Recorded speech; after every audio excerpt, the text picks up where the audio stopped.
ka na, nais mo'y maging malaya, di man sila payag walang magagawa.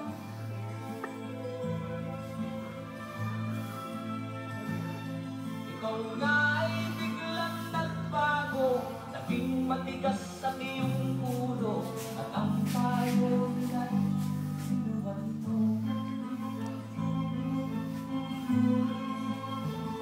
Di mo man daw inisip na ang kanilang ginagawa para sa'yo.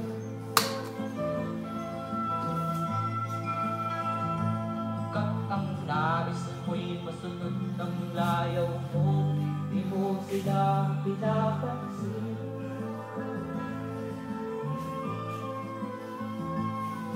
Nagdaan pa ang mga araw at ang landas mo'y naligaw, ikaw ay nalulong sa masamang bisyo.